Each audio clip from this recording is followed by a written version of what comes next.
it is, guys. It's your boy BlastphamousHD, and today we're here to watch a video called Top 10 Most Unusual Extinct Animals. This should be interesting. If you guys want to watch the original video, the link is in the description down below. This video was originally made by Top 10 Archives. Make sure to go check them out and subscribe. Let go.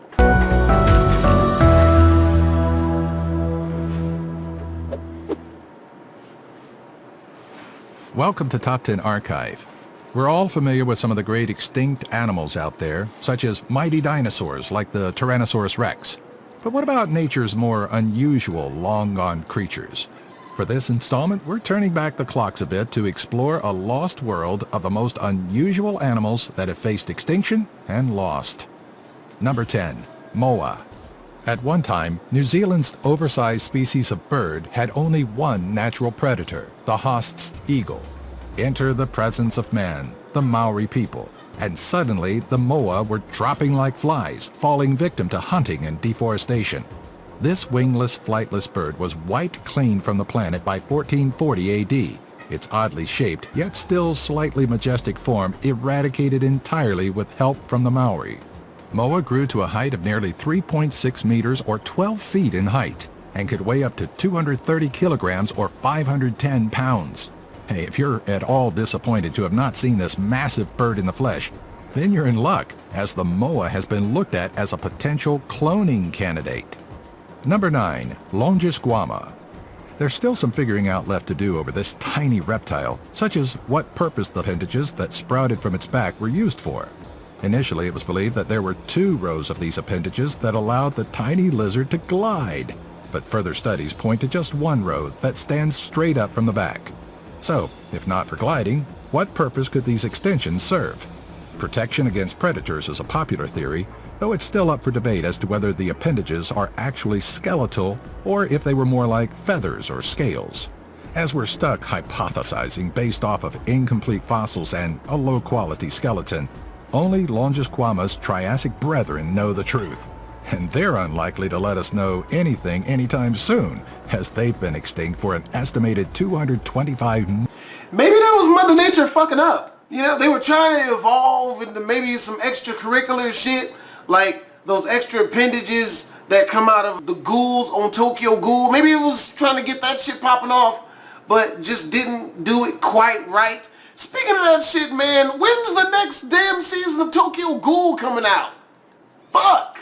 It's like one of the best animes that came out in 2014, dude. That shit went hard as fuck. I probably got the date when that shit came out wrong, but go watch Tokyo Ghoul. Million years. Number 8. Chalicotherium. Should we ever mate a gorilla with a horse and sloth, chances are we might get something that looks a bit like the Chalicotherium. Though this prehistoric mammal may look intimidating, coming in at a bulky and muscular 2.6 meters or 8 feet tall, Chalicotherium is a part of a genus of herbivorous odd-toes ungulates in the Chalicotheriidae family. The Chalicotherium sported 2 large forearms, used primarily to grab and pull on higher branches. The disproportionate size from front to back suggested that the Chalicotherium would walk on its knuckles and sit back on its much smaller hind legs to feed. The name Chalicotherium translates. It's possibly the ugliest animal I've ever seen in my life. I'm just saying. It's to pebble beast and refers to teeth found in 1833, which were said to be pebble-like in nature. The 8-foot-tall herbivore lived from the late Oligocene to the lower Pliocene period before vanishing from existence. Number 7. Jackalopterus. We know that nature's most terrifying. Jackalopterus? Jackalope? What the fuck? Is this like a jackass and an antelope put together? Swear to God, I better not be right about Creations that shit. hide within the deep blue sea, and things weren't too much different 390 million years ago. In 2007, a 46-centimeter or 18-inch long claw was unearthed near Prüm, Germany by Simon Brady. The claw belonged to a Jackalopterus, a species of sea scorpion, an extinct arthropod that disappeared during the Permian to Triassic extinction event. A sea scorpion? Fuck no! Hell to the no! It's probably the reason why black people scared of the water to this fucking day. There's no way in fucking hell. See, I already have aquaphobia, man. You guys already know that, dude. hell to no. Add insult to injury, I think 90% of what's in the water still hasn't been discovered because we can't reach the fucking depths of that shit. You know what? Nope. It's confirmed today. Never cruising on the ship, never swimming in the ocean. It's not gonna happen. The Jackalopterus is the largest known sea scorpion, with measurements reaching up to a whopping 2.5 meters or 8 feet long. Contrary to what the name would have you think, the oversized underwater scorpion was thought to dwell deep within rivers and lakes rather than the deep blue sea. Number 6. Therizinosaurus. During the Cretaceous period, a theropoda roamed that was different from most others. Unlike most theropoda, the Therizinosaurus was known as a herbivore or omnivore, but don't let its diet lead you to believe it was a pushover. The large creature may have grazed mostly on plant life, but it was equipped with 2 long arms that ended in shredding talons. Though the arms were likely used to pull branches down, the sharp claws made for a great defense against gutsy predators. Sizing of the Therizinosaurus has been determined to be up to 10 meters or 33 feet in length based on several incomplete skeletons. It's believed the claw... Nope. See, I'm so glad I live in the time I do now, man, because Marie's ain't about to fight no fucking giant lizard bird. No giant meat-eating lizard bird. I'm sorry. I'm not about that life. Claws of this large creature could reach up to 1 meter or 3.28 feet in length. It's probably a good thing this creature died out some 70 million years ago. Number 5. Ceratogalus. Gophers aren't really something new and unusual that we deal with, but imagine if the common gopher was given small horns atop its head. The stubby skeletal protrusion served no real known purpose, though it's likely that they had something to do with defense. The horns are placed in such a way and are thick enough to indicate that they were present to protect the Ceratogalus's vulnerable spots, such as its head and neck. It's questionable how effective they really were in a defensive position, as this tiny rodent died out sometime after the Pleistocene era. Rhinoceros gophers. What the fuck, man? Swear to God, is this shit? I just realized what the title of this video is, man. I was about to say, is these made up? These imaginary animals. This creature is also the smallest known mammal to have had horns. Number 4. Quagga.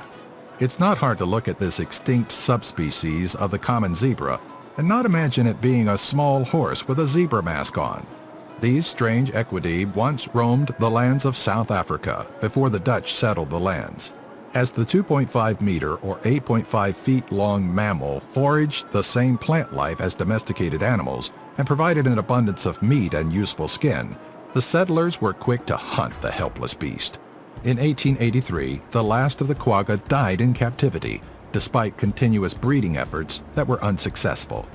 In 1987, a selective breeding program began to try and revive the quagga, and though zebras were bred with the look of the extinct animal, the genetic makeup is completely different. Number 3. Helicoprion. If the jigsaw killer were to begin breeding sharks, the serial killer would likely breed something along the lines of the Helicoprion. This terrifying-looking fish is actually not a shark, belonging instead to an order of cartilaginous fish, the Eugeniodontida. Like its underwater ancestor, this 290 million-year-old fish has an unsettling arrangement of teeth. Initial reconstructions believed that the fish's lower jaw extends below its body and is long enough to curl into a whip-like spiral. A partial jaw reconstruction done in 2013 after the discovery of crushed cartilage led to the modern belief that the tooth whorl sits in a shorter, lower jaw, rather than as a toothed whip. This motherfuckers wonder why I don't fuck with the water. It's because of shit like this. Niggas got a full-on industrial-sized saw in his mouth. Nope. Nope. I never ride a boat. also negates early thought that the world could have been found on the snout, dorsal fin, or tail of the Helicoprion. Number 2. Opabinia. Some extinct animals and creatures are what nightmares are made of.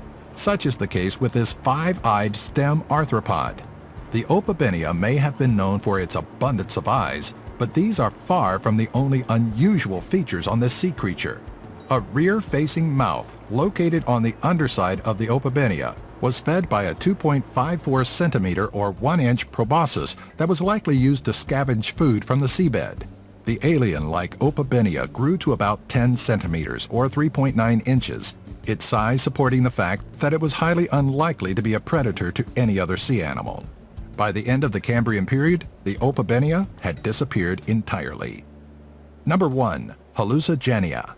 The name is not entirely too far off from what you may feel you're doing should you ever come across a long-lost relative of this extinct animal. The Hallucigenia may initially look threatening with its series of what looks like spikes on its back, but these jutting features are thought to be ornamental or protective scales. But that's not even the worst part. Looking at this creature, it's quite difficult to determine which is the head and which is the rear, as there barely seems to be any coherent structural makeup to it. The abundance of appendages, like its 16 legs and multiple scales, help to make this one of the most unusual creatures in this world. Yeah, don't step on that shit. Have you ever heard of any of these strange creatures on our list? Do you know of any other bizarre creatures that could have made our list? Let us know in the comment section below. And be sure to follow us on Facebook, Twitter, and our website, top10archive.net. Nope. Damn that. People wonder why I don't fuck with wildlife. I don't fuck with large bodies of water. I don't fuck with the air. Dude, I am a land-based mammal for life. I don't fuck with no unusual looking shit. I don't fuck with forests. Shit, I don't even go out at nighttime, nigga. I keeps it safe. I don't trust shit.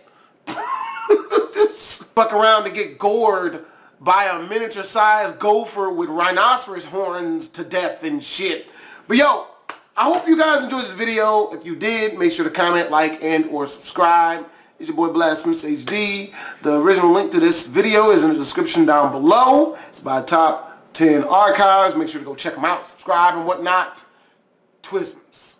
Again, this is your boy BlastphamousHD. If you guys enjoy my reaction videos, make sure to click the annotation on the screen or click the link down in the description.